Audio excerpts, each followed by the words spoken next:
All right, let's do this. Eyes and ears. Ready, Dom? Dolly moves. Action! Threat! Camera moves. Action! Every skill and every move we decide to break down needs context. The scenario is always going to drive what actions you decide to take. When we're shooting at our six and shooting to the rear, there's three things to think about: violence of action, keeping a low profile, and covering fire. Those three things are going to be a game changer when you're actually presented with threats in your environment. So one of the principles of what we're talking about now is the violence of action that we need in certain situations out in a threat dynamic. If somebody comes in an environment with a gun already drawn, saying not to move, I don't want to be the guy that attracts the attention to me, especially if I'm trying to get ahead of the power curve to be the guy that does need to deploy a firearm and to be able to mitigate that threat. The quickest way for me to get around behind me with violence of action is just to draw and shoot. And again, it all comes back to context. We can sit here and what-if things all day, but at the end of the day, what we are focusing on is gaining the advantage by violence of action. If I need to keep a low profile and not draw attention to myself, I want to be as submissive as possible while keeping my situational awareness to the rear. What I don't want to do, because we're all predators, is I don't want to turn my shoulders towards where they are. The depth perception doesn't pick up on that forward and back movement as much as it does if you're moving laterally. They're not going to see this. They see left and right really well, but what we don't see really well is forward and back. And as I'm thinking about these moves, I'm keeping an eye on what's happening with the threat. The A+ answer is always going to be putting shots where I want them. I want to be accountable for every single round that comes out of that gun. But there's also a cover, especially in warfare, that you guys should be well aware of, and that's covering fire.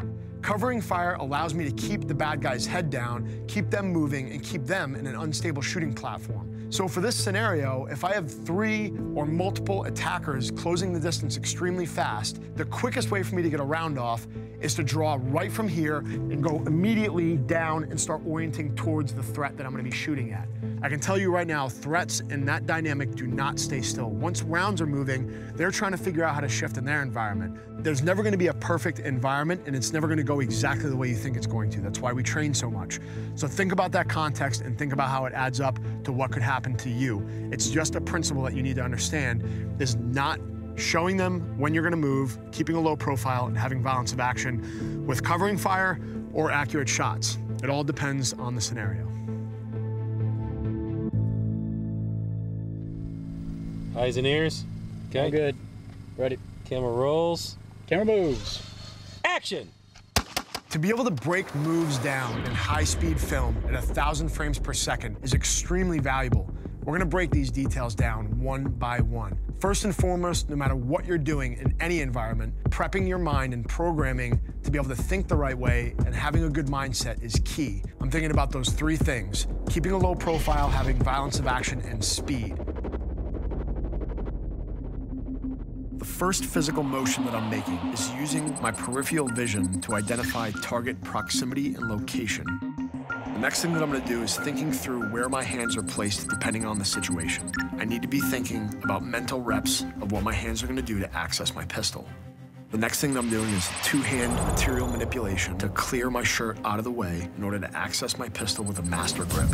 I want the web of my hand as high up on the pistol as I can possibly get it. The second the pistol breaks the holster, I'm trying to get my eye line and my front sight towards the target as quick as possible. Once I start my upward draw, I'm already prepping my left hand to come in and support my dominant hand. As I prep my lead hand, I'm using my index finger on my left hand to reference the trigger well to get a two-handed grip. Once I've established a two-handed grip and I have an extremely stable shooting platform, I can then reposition my feet to move if necessary.